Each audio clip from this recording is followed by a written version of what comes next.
So, we want to show you how to get in touch with your emotions. We don't want you to be afraid of your emotions. We don't want you to dislike your negative emotion. We want you to think of all of your emotions as your friend, because they are. We also think it would be very helpful if you would decide today or tomorrow or sometime soon or sometime that you are not going to compare your desires with other people, your emotions with other people.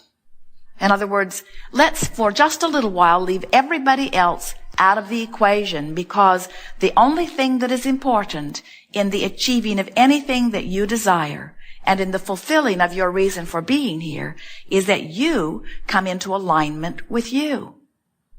All you've got to do is want something and not think thoughts that are opposite of it, and that thing that you want must be. And it doesn't matter what anybody else thinks about any of that, because they can't vibrate for you.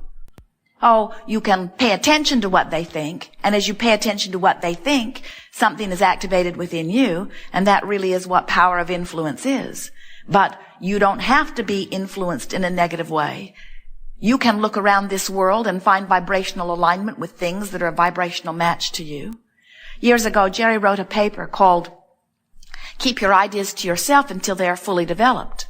And the reason that he wrote the paper is because he saw so many people that he was counseling toward achieving one thing or another, who would be well on their way to achieving it when they would talk to someone who had a different idea about it.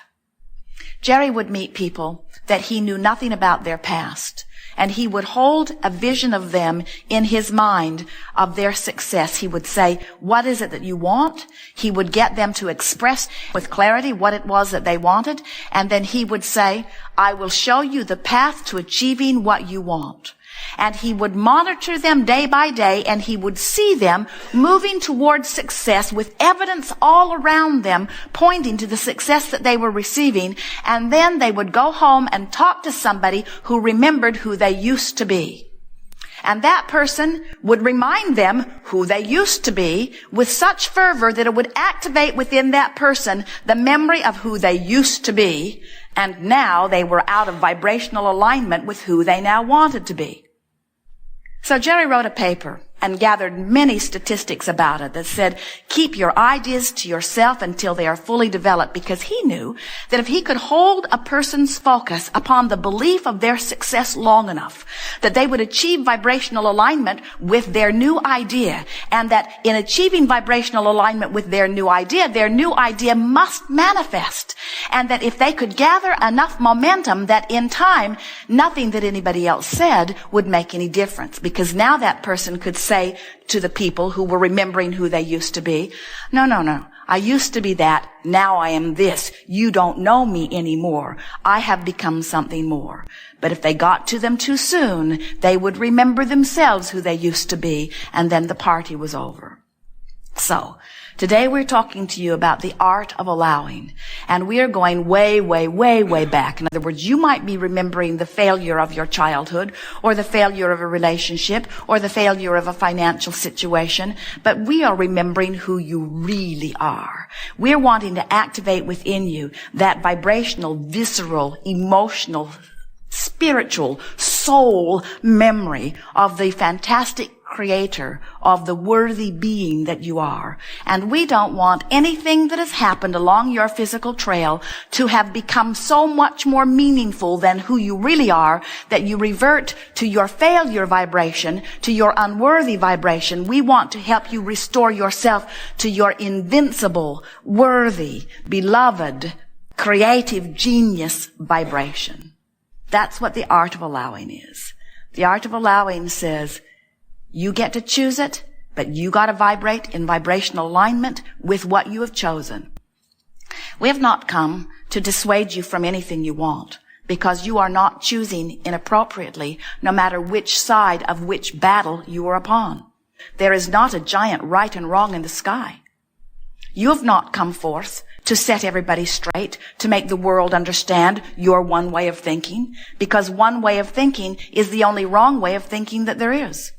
This is a universe of diversity, and diversity means plenty to go around, and source energy will answer everyone. And it is only in your shortage consciousness where you believe that there is an finite amount of resources that you are squabbling over, whether it is land or whether it is oil or whether it is the right attitude or whether it is the right religion.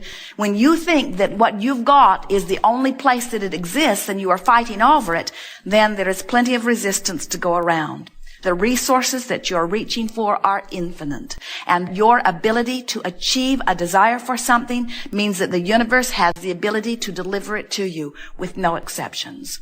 And so, if just for a few days you will say, I am no longer in competition with anyone, and more importantly, I no longer give a rip what anybody else thinks about anything.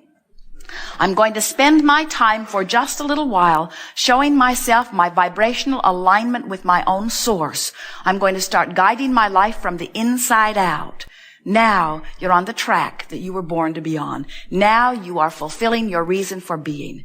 And oh yes, what was that again? Your reason for being? Joy.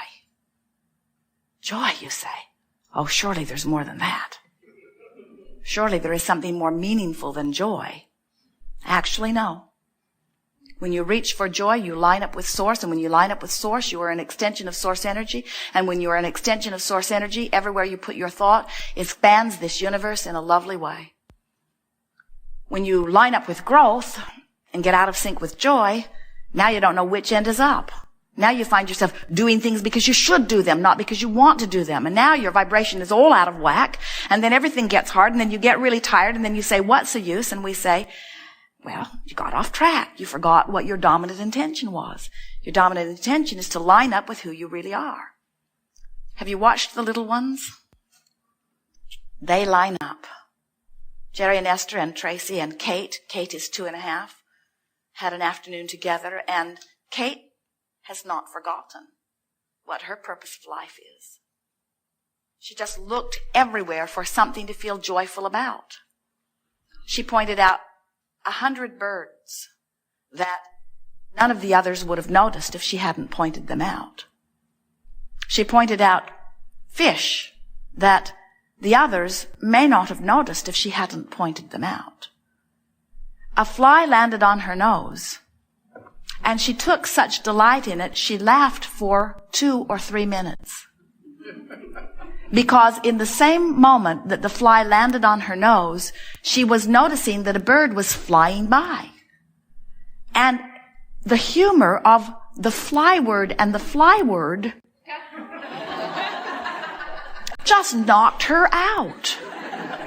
How funny that is, that in the moment I would be saying, bird fly by, a fly would land on my nose. And as Jerry and Esther and Tracy, for a few hours, approached life through Kate's eyes, they remembered it's all about joy. It's not about achieving something. You can't help that. It's not about learning something. You can't help that. It's only about joy. That's the purpose of this life experience. It's for joy. It's for joy. It's for joy. So, here, right now, you might not be feeling all that joyful, which means we've got to be irritating the life out of you. Joseph Campbell said, follow your bliss. And if you can't get a whiff of bliss, then you don't even want to play the game. And we want to say to you, it is for joy, but there may be, depending upon what's been happening to you, there may be some vibrational variations between the joy that we are encouraging and where you are right now. And that's okay. Your goal is joy, but don't be upset if you can't quantum leap from despair to joy. No one can. Don't ask yourself to do impossible things. Instead say, I think I will go as far as I can go, and right now, anger feels pretty darn good to me.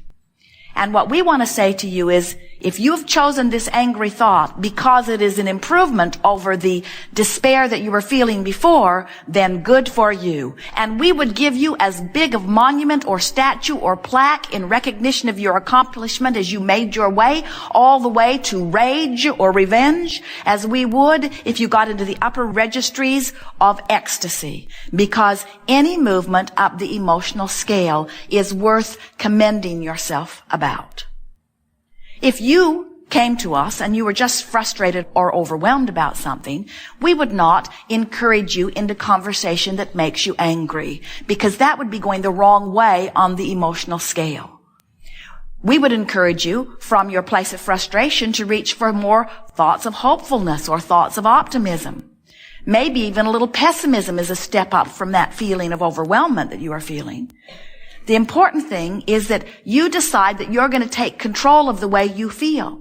And most of you have not really yet understood that or decided to do that. Most of you are still saying, give me a better condition and then I will observe it and I'll feel better when I see it. And we say, good luck on that one, because you can't get there from there. You can't get to a better condition from a place of vibrating with a worse condition. The law of attraction is not going to bring it to you.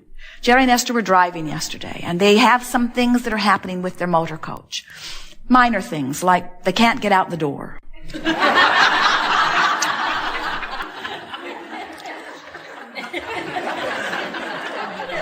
When they put the coach in gear, it pins down that airlock the door shut. And then when they put the parking brake in, then it releases those, and so they can exit the coach. But for some reason, that mechanism is slow. So they're waiting and waiting and waiting and waiting to get out the door. And there is an emergency hatch, but it's very uncomfortable.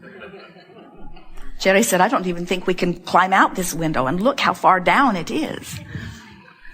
And so they have gathered a list of things that they are wanting to have fixed on their coach, and they will take it to Decatur tomorrow. But Decatur was not expecting them because it just happened. And the first appointment that they could get is the end of October. Well, they will not be in the area the end of October. And so when Esther called to talk to a man, he was very nonchalant. He said to them, sure, you're free to drop in. And Esther said, do you think anyone will have time to see us? And he said, I have no way of knowing that. And Esther said, well, it is quite a distance for us to drive over there. Can you give me your best guesstimate? And he said, I really shouldn't do that. And Esther said, well, if you were standing in my physical shoes, would you make this effort? And he said, you're welcome to drop in any time. And Esther hung up the telephone and she looked at Jerry, and they both said, he does not really care. He has no sense of concern at all. And then they began sort of beating the drum of that. And as they made their list of things that need to be repaired, they pointed out to one another, none of these things should even be on this list. This should be a better manufactured job. This should not be happening. And before they knew it, in about 10 minutes, they were both in a place that we would call frustration. Serious frustration, bordering on resentment. Not bordering, it was well into resentment. And just tiptoeing into the range of revenge. As Esther was picturing the big sign she was going to put on her coach, don't buy one from them. Actually, it had not gone that far this time. When Esther realized that her vibrational attitude and what she emits now in the next few days will dictate whether there is a slot for her or not when they get over there on Monday morning. In other words, everything about that future experience depends on how she feels now. Ooh.